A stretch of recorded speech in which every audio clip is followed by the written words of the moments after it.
So a new video from CEO Richard Fain from Royal Caribbean International. I had to listen to it 3 times to make sure I heard correctly. Y'all gonna have to tell me what you think. Am I hearing this right?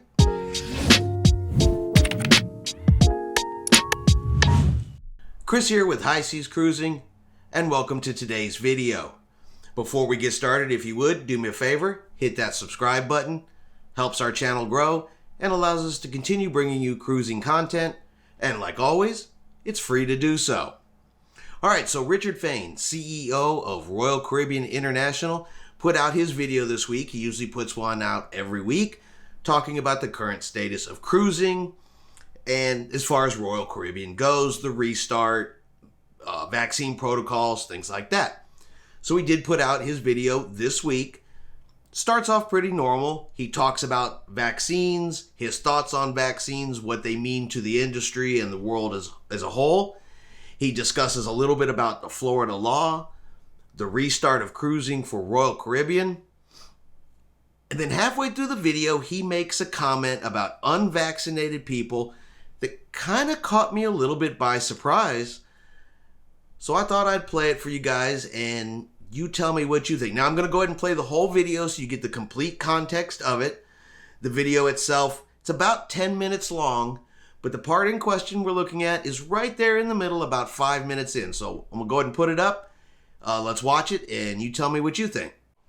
Hello again, travel partners. We here at the Royal Caribbean Group hope you're all having a great start to summer, especially as cruising is beginning to resume in earnest. In response to questions from some of you, my wife is still acting as my camera person, but I expect I'll soon be back in the office with professional help. Actually, I'm not eager to give this up. I've enjoyed doing these videos with her, and I will miss her constructive criticism. Management guru Tom Peters once said, "If you're not confused, you're not paying attention." Well, I'm paying attention, and I'm confused as hell.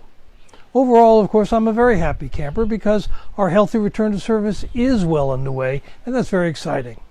But I'm still confused about the details involved in getting us there. Let me try and explain my view of the current state of play, knowing that it's all going to change tomorrow.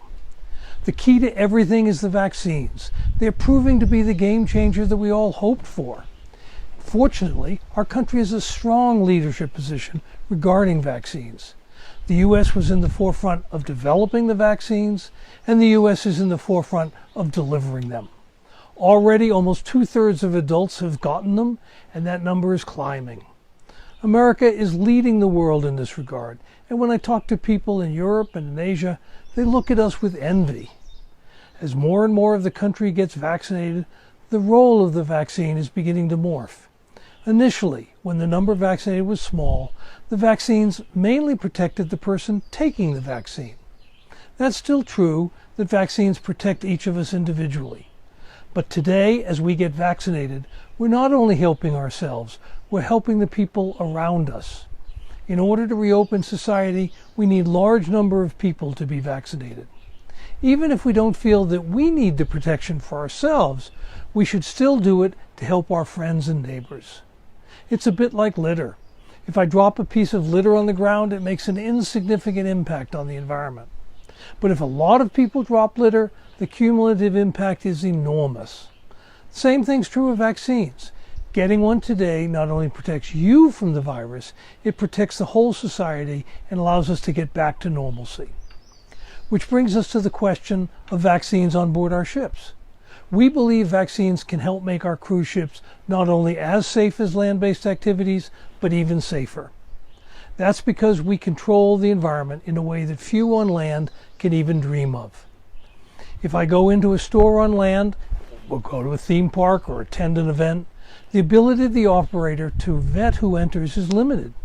They can't do extensive screening for something that's only going to last for a few hours.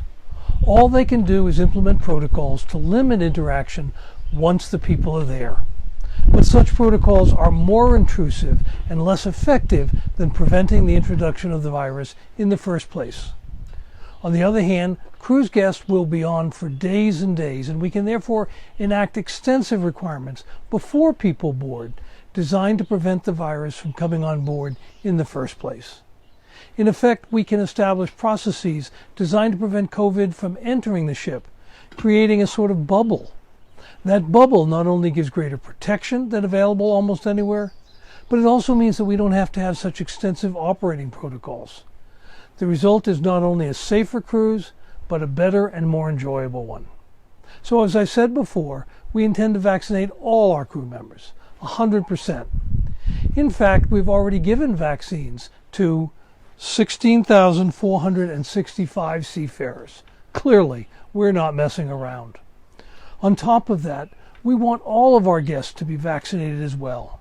We want that because we believe it makes us all safer. And we want that because our guests want that. In our surveys, the vast majority have either already received a vaccination or are about to do so. Ideally, everyone on board would be vaccinated, but in practice, there have to be some exceptions. The main exception will be children under 12 who cannot get a vaccine today. But children tend to spend time in the family unit, and studies have shown that children are a lesser source of infection than adults. Soon, children as young as 5 years old will be eligible.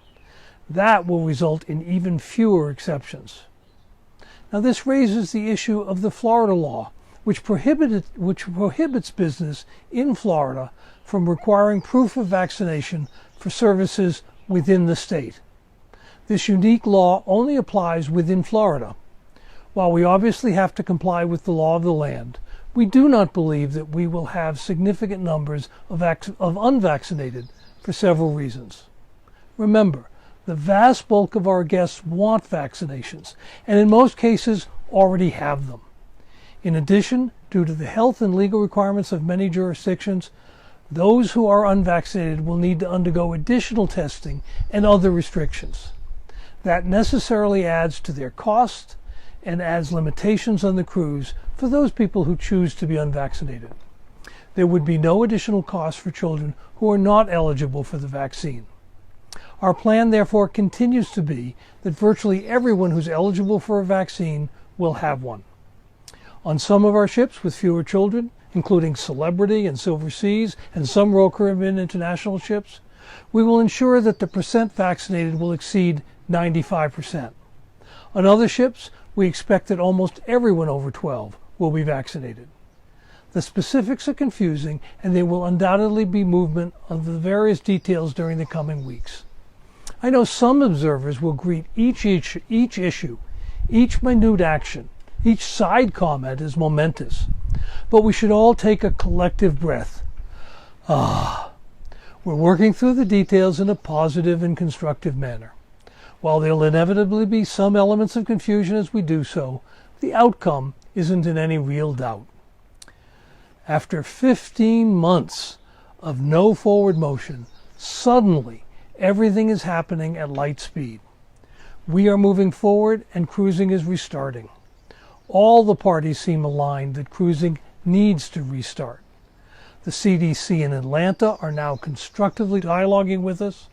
The governor and other Florida officials clearly want to welcome the jobs that cruising generates. The mayors and other officials are eager for our return. Even Congress understands the importance of our industry, passing, unanimously, the bill that allows us to provide cruises to Alaska this summer. Can you think of one other piece of legislation that got every member of Congress to support it? OMG, rarely have so many different interests agreed on one thing, and that thing is the importance of the cruise industry restarting in a healthy manner. Therefore, it's all happening. We are moving inexorably towards the total resumption of cruising in a safe and healthy manner. Some key events I'd cite. Last Saturday, Celebrity Millennium started her first voyage in 15 months, leaving from St. Martin to destinations in the Caribbean. In less than a week, Adventure of the Seas will start sailing from Nassau. In just 2 weeks, Celebrity Edge will depart Port Everglades with her own Captain Kate at the helm. On July 2nd, Freedom of the Seas will leave Port Miami on her first sailing to Nassau and our incomparable private island, Perfect Day at Coco Cay. And during the rest of the year, we will be methodically bringing back the rest of our fleet. By the way, I intend to be on these inaugural sailings from Miami to celebrate. I really do have a tough job, but taking these inaugural cruises, that's a sacrifice I'm willing to make. So, while I may not know every detail of the process, I can assure you of this. We will not restart any ship unless and until we are confident of two things. Firstly, that it is safe to do so, and more so than shoreside equivalents. And secondly, that the experience on board meets our exacting expectations, including guest ratings of the cruise at least equal to what they were pre-pandemic. One of the reasons I'm so confident of the experience going forward comes from my discussions with our employees. Those conversations, frankly, have been very emotional for me. You all know that it's our crew that makes our cruises so special, and has for 50 years. The ships are exceptional, of course, but the crew are the people that take the experience to the next level. But while the crew are normally amazing, they are walking on cloud nine today. It's just so emotional to talk to them and to see their enthusiasm. Frankly, you can't talk to them without being overwhelmed by their emotions. That excitement is contagious, and your clients will be the beneficiaries. And something similar is happening with our guests. We can already see from the first sailing of Celebrity Millennium how people are reacting. After 15 long months of isolation, the freedom of being in this kind of bubble is incredibly liberating. So start counting the days on your fingers, mark the dates off on your calendars, make sure your businesses are ready to respond to the pent-up demand.